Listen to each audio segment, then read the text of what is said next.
सर्वेभ्यो नमो नमः। आज हम सब नीति शतकम के कर्म पद्धति के अगले पाठ को देखते हैं। तो चलिए सबसे पहले हम इसका वाचन करते हैं। 96 संख्या का ये श्लोक है, मालिनी छंद में है। चलिए। गुणवद गुणवद्वा कुर्वता कर्म जातम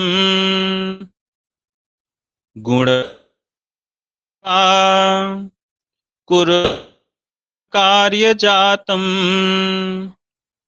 परिणतिरवधार्या यत्नतः पंडितेन अतिरभसकृतानां कर्मणामाविपत्तेर्भवति हृदयदाहि शल्यतुल्यो विपाकः। चलिए इसके अर्थ को देखते हैं। गुणवत अगुणवत वा, गुणवत अर्थात गुण से युक्त अथवा अगुणवत गुण से रहित अर्थात अच्छा या बुरा। कार्य जातम कुर्व, कार्य जातम कार्य के जो समूह हैं, कहीं कहीं कर्म जातम ऐसा पाठभेद है। तो कर्म का समूह अथवा कार्य का समूह, उस समूह को कुर्वता पंडितेन, कुर्वता विशेषण होगा, पंडितेन ऐसे पंडित के द्वारा, ऐसे विद्वान जनों के द्वारा, यत्नतः परिणति अवधार्या, यत्न पूर्वक जो उसकी परिणति है, जो उसका परिणाम है, उसको अवधार्या, उसको अच्छी तरह विचार करना चाहिए। तो इसका अर्थ देखते हैं। पंडितेन परिणति अवधार्या, जो विद्वज्जन है उनको परिणाम जान लेना चाहिए, परिणाम पर विचार कर लेना चाहिए। कैसे? यत्नतः, यत्न पूर्वक, येन केन प्रकारेण, यत्न पूर्वक विद्वज्जनों के द्वारा परिणति अवधार्या, परिणाम को जान लेना चाहिए। किसके परिणाम को? कैसे? किसके परिणाम को? गुणवदवा, ऐसे परिणाम को जो गुणवान हो अथवा अगुणवान अर्थात दोष से युक्त हो। पंडितेन कीदृशेन पंडितेन कुर्वता, पंडितेन करते हुए, पंडित के द्वारा, विद्वज्जन के द्वारा। क्या करते हुए? कार्य जातम कुर्वता, कार्य जातम कुर्वता, कार्य के समूह को करते हुए। वह समूह कैसा हो? गुणवत कार्य जातम अगुणवत कार्य जातम। कार्य जातम यह क्या है? नपुंसक लिंग में प्रयोग है। और इस प्रकार से जातम मतलब समूह, तो उसके विशेषण में गुणवत और अगुणवत नपुंसक लिंग का प्रयोग। गुण से युक्त अथवा गुण से रहित अर्थात अच्छा या बुरा कार्य को, किसी भी कार्य को कुर्वता करते हुए, पंडितेन विद्वज्जन के द्वारा, पंडित लोग के द्वारा, यत्नतः परिणति अवधार्या, यत्न पूर्वक उसके परिणाम को जान लेना चाहिए, समझ लेना चाहिए, उस पर विचार कर लेना चाहिए। क्यों करना चाहिए? तो बताते हैं। क्योंकि कर्मणाम, जो कर्म हैं उनकी, विपाकः हृदयदाही भवति, जो कर्मों का विपाक है, जो कर्मों का परिणाम है, वह हृदयदाही होता है, दिल को दहन करने वाला होता है, दिल को जलाने वाला होता है, अर्थात कष्टदायक होता है। अब कर्मों का परिणाम कष्टदायक होता है, यह कैसे हो सकता है? कर्म का परिणाम शुभ भी होता है। कह रहे हैं कैसे कर्मों का परिणाम हृदयदाही होता है? तो कर्मणाम, इसका एक विशेषण है अतिरभस कृतानाम। अतिरभस, अत्यंत रभस अर्थात जल्दबाजी में, रभस अर्थात वेग से, अतिरभस कृतानाम अत्यंत जल्दबाजी में जिसको किया गया है, ठीक, अत्यंत जल्दबाजी में जो सहसा जो कर दिया गया, बिना विचारे सहसा ही जो कर दिया गया, ऐसे कर्मों का जो विपाक है, जो परिणाम है, वह आविपत्ते है। विपत्ति तक, विपत्ति कहते, विपत्ति का आशय यहाँ पर मृत्यु है, अर्थात मृत्यु पर्यंत।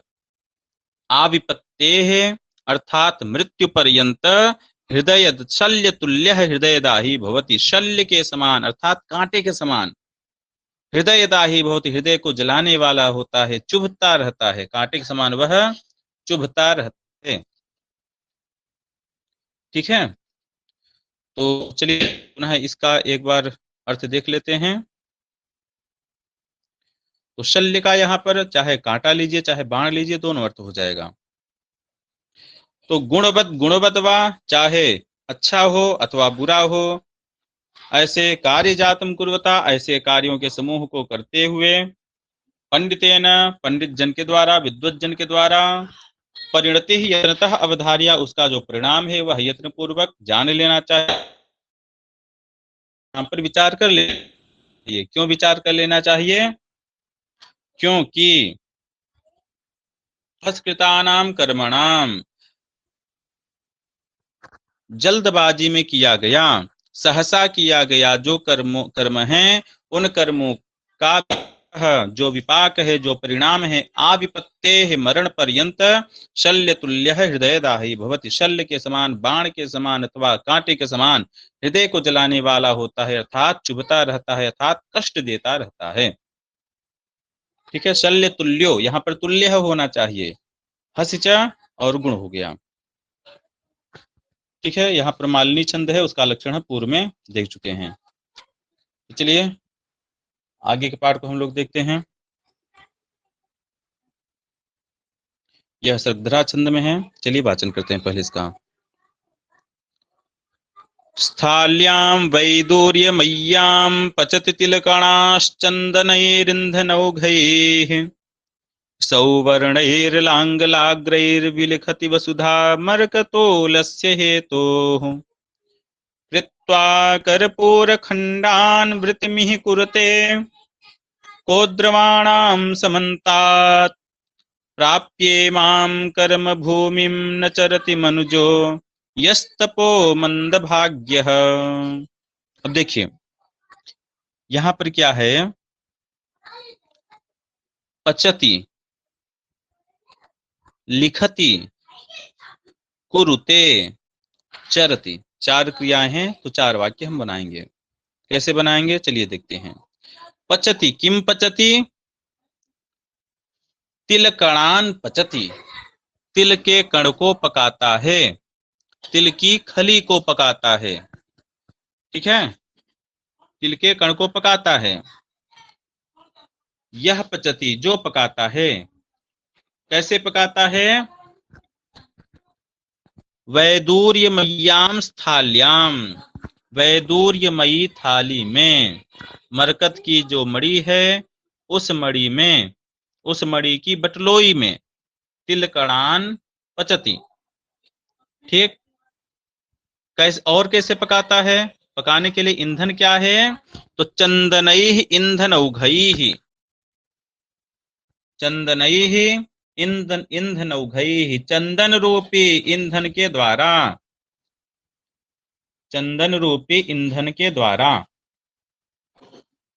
तो चंदन का जो समूह, ईंधन समूह है, उसके द्वारा उसका ईंधन बना करके, चंदन की लकड़ियों को जला करके, और वैदूर्यमयी मरकत मणि की में तिल कणान पचति, तिल की खली को पकाता है। अब सोचिए, तिल की खली क्या है? कोई मूल्य नहीं है उसका, और उसको पका कैसे रहा है? मरकत मणि की बटलोई में, और किसके द्वारा? चंदन की लकड़ियों के द्वारा। यह किसके लिए कह रहे हैं? यह मंदभाग्य, सबसे अंतिम पंक्ति में देखिए, यह मंदभाग्य, जो मंदभाग्य वाला, जो अभागा व्यक्ति, यह मंदभाग्य मनुजः, जो मंदभाग्य मनुज, यहाँ मनुज होगा, हसिच और हस्य से उत होगा और गुण होगा। यह मंदभाग्य मनुजः, जो मंदभाग्य मनुज अर्थात मनुष्य, इमा भूमिम प्राप्य, इस कर्म भूमि को प्राप्त करके, इस मनुष्य योनि को प्राप्त करके, जो मनुष्य योनि है, भूमि मतलब योनि लीजिए तो योनि से भी हो जाएगा, इस कर्म भूमि को प्राप्त करके तपह न चरति, तपस्या नहीं करता है, यह मंदभाग्य मनुजः, मंदभाग्य यह मनुजः, मंदभाग्य जो मनुष्य, इमाम कर्म भूमि प्राप्य, इस कर्म भूमि को प्राप्त करके, तपह न चरति, तपस्या नहीं करता है, वह क्या करता है, वह स्थाल्याम वैदूर्यमय्याम ईंधनौघैः तिलकणान पचति, मरकत मणि की स्थाली में चंदन के ईंधन के द्वारा तिल के कणों को पकाता है, तिल की खली को पकाता है, ऐसा मूर्ख है वो। और इसके पश्चात कहते हैं लिखति, विलिखति, विलिखति मतलब जोतता है, क्या जोतता है, वसुधा, वसुधा को जोतता है, ठीक, से जोतता है, सौवर्णैः लांगलाग्रैः, सुवर्ण के, सुवर्ण का लांगल में फार लगा है, जो सोने का फाल लगे हुए हल से, सोने के फाल से हल में आगे जो लोहे का लगा रहता है उसे हम फाल कहते हैं। तो यह किसका फाल लगा हुआ है इसमें, सोने के फाल से, सोने के फाल से वसुधाम बिलिखति, वसुधा को जोतता है। तो ऐसा कार्य करने से कुछ बहुमूल्य रत्न प्राप्त होगा। कहते हैं किसके लिए, अर्क तुलस्य हेतु हो, आग के रुई के लिए, आग की रुई के लिए क्या करता है, सौवर्णैः लांगलाग्रैः वसुधाम विलिखति, सुवर्ण के फाल से युक्त हल के द्वारा पृथ्वी को जोतता है। कौन, जो मंदभाग्य मनुष्य इस कर्म भूमि को प्राप्त करके तपस्या नहीं करता है, वह मानो ऐसा कार्य करता है, इतना मूर्ख है। और क्या कहते हैं, कुरुते, किम कुरुते, कुरुते, किम कुरुते, वृत्तिम कुरुते, वृत्ति करते हैं, क्या वृत्ति करते हैं, समन्ताद वृत्तिम कुरुते, चारों ओर वृत्ति अर्थात घेरा करते हैं। किसका घेरा करते हैं, कर्पूर खंडान कृत्वा, कर्पूर वृक्ष को काट करके, कोद्रवाणाम समन्तात, कोदो, कोदो एक प्रकार का धान्य होता है, उसके खेत के चारों ओर क्या करते हैं, वृत्तिम कुरुते, वह चारों ओर घेरा लगाते हैं। कहाँ कर्पूर खंड, कर्पूर का वृक्ष इतना बहुमूल्य, और कहाँ कोदो सबसे सस्ता।